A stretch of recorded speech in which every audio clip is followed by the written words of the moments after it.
சரி. அம்மையின் தாயாகப்பட்ட இந்த பிரம்மசக்தி வேட்சியம்மாள் ஆமா ஆண்டவன் பகவானை எண்ணிக்கொண்டு அப்படியே தவத்திலே அமருகின்றாள். அதையாக ஒரு பிள்ளைக்காக தவம் இருக்கிறேன். பிள்ளைக்காக என்ன பாடுபட்டிருக்காங்க. ஈசனாகப்பட்ட சிவபெருமானை மனதில் எண்ணிக்கொண்டு அப்படியே பாருங்கண்ணா. சரி இருந்து அக்னி குடத்தில் இருந்து கொண்டு அம்மா பிரம்மசக்தி வேட்சியம்மா அப்படியே இருந்து பாருங்க தவமிருந்து கொண்டு இருக்கிறார். அப்படி அங்கே அமர்ந்து கொண்டு இருக்கக்கூடிய வேளையில கதை என்ன நடந்துட்டு இருக்கு தெரியுமா? எங்க புலோக சீமையில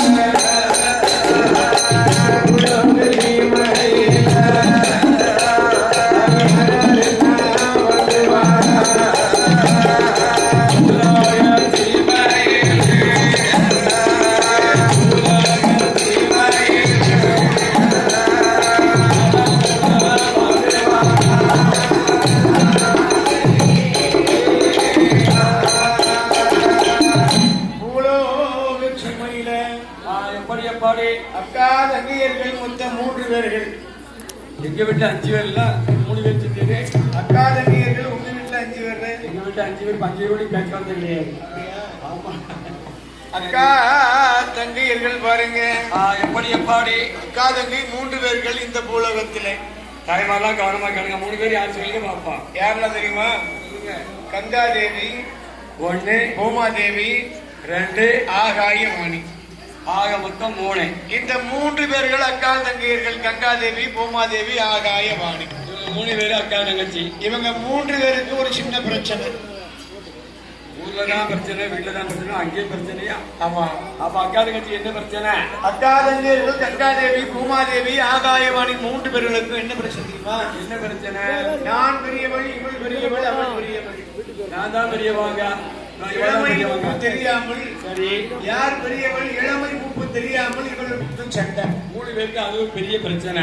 அக்கா தங்கச்சி சண்டை போடலாமா ஐயா? அக்கா தங்கச்சி சண்டை இல்லாம எந்த வேண்டி இருக்கும். எப்படியாவது 2 பிரச்சனை வந்துடும். சரி அப்படியாக பாருங்க. இந்த அக்கா தங்கச்சி 3 பேர்களுக்கும் எப்படி கங்காதேவி, பூமாதேவி, ஆகாயவாணி 3 பேர்களுக்கும் நான் தான் பெரியவன், நீதான் பெரியவன் என்று அடிக்கடி சண்டை. இந்த 3 பேருக்கு அது பெரிய பிரச்சனை. இந்த பூமாதேவி சொல்றாங்க. அம்மா என்ன சொல்லுகிறார்? இந்த பூமி பாரத்தை எல்லாம் நான் தான் சுமக்குகின்றேன். நான் தானே மொத்தமா சுமக்கிறேன். அதனால் நான் தான் பெரியவள். நான் தான் பெரியவா. அப்பா சூப்பர் மாப்பிள்ளை. யார் கட்சி கிடக்காரோ சூப்பர் மாப்பிள்ளைய பார்த்து சூப்பர் சேட்டை பண்ணுவார். இப்படியே பூமாதேவி சொன்னா சரி இந்த பூமி பாரத்தை எல்லாம் நான் தான் சுமக்கின்றேன். நான் தானே சுமக்கிறேன். நான் தான் எல்லாருக்கும் பெரியவள். சரி கங்காதேவி சொன்னாளா? கங்காதேவி சொன்னா இந்த உலகத்தில் உள்ள மக்களுடைய தாகத்தை எல்லாம் நான் தான் தீர்த்து வைக்கின்றேன். ஆமா உலகத்துல தண்ணி இல்லாம மக்கள் வாழ முடியுமா? அப்ப நான் தான் பெரியவா. அப்படி என்று கங்காதேவி சொன்னாலாம். சரி அன்னை ஆகாயவாணி சரஸ்வதி என்ன சொன்னாலாம் பாருங்க. என்னையா சொல்கிறார்? இங்க இருக்கக்கூடிய அத்தனை மக்களுக்கும் நான் போனால்தான் அவங்களுக்கு படிப்பு வரும். நான் இல்லைன்னா மக்கள் படிக்க முடியுமா? ஒரு வார்த்தை எழுத படிக்க தெரியினாலும் சரஸ்வதி நாட்களை வந்து குடியிருக்கணுமா? கலைவாணி வந்து குடியிருக்கணும்.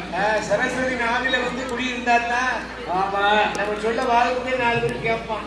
இல்லைன்னா யாருமே கேட்க மாட்டாங்க. சில பேர்ல வாயை திறந்தாங்கன்னா ஒரே இங்கிலீஷ் எழுத்து தான் வரும். கரெக்டா இங்கிலீஷ் எழுத்து 38 வெளியே வந்துடும். எழுத்து இங்கிலீஷ் எழுத்து 38 இதுதானமா தெரியலையா? 38 36 32 இங்கிலீஷ் எழுத்து மொத்தம் எத்தனை? அப்படியா? 26 ஒரு குறைச்சிட்டாங்களோ? சரி ஆக பாருங்க 26 இந்த அக்கா தங்கை 3 பேர்களுக்கு அடிக்கடி சண்டை. 32 சண்டை வருது. ஆமா வீட்டை சண்டை வருது. நான் பெரியவள், நீ பெரியவள், அவள் பெரியவள், இவள் பெரியவள் என்று சொல்லி 3 பேருக்கு பிரச்சனை. அக்கா தங்கை 3 பேர்களுக்கும் சண்டை பாருங்க. ஆமா அப்படியாக இருக்கக்கூடிய வேளையிலே சரி இந்த அக்கா தங்கை 3 பேர்களும் ஒன்று கூடினார்கள். ஒரு நாள் 3 பேரும் மொத்தமா சேர்ந்து வராங்க. யார் அக்கா யார் தங்கை? உன்னோட நான் பெரியவளா, என்னோட நீ பெரியவளா? சரி இந்த பிரச்சனையை முதல்ல தீர்த்து வைக்கிறதுக்கு ஒரு ஆள் வேணும், ஒரு நடுவர் வேணும். அப்படி என்று சொன்ன உடனே அப்ப எங்க போகலாம்? எங்க போனா வளர்க்க முடியும்? சிக்கலை தீர்த்து வைக்கணும்னா ஐயா சிதம்பரத்தாண்டவருடைய கோயிலுக்கு போனா தான் முடியும். அங்க போனாதான் நம்ம வழக்கு வாங்க முடியும். சரி அப்படி என்று சொல்லி போட்டு போட்டு போட்டு இந்த அக்கா தங்க 3 பேரும் 3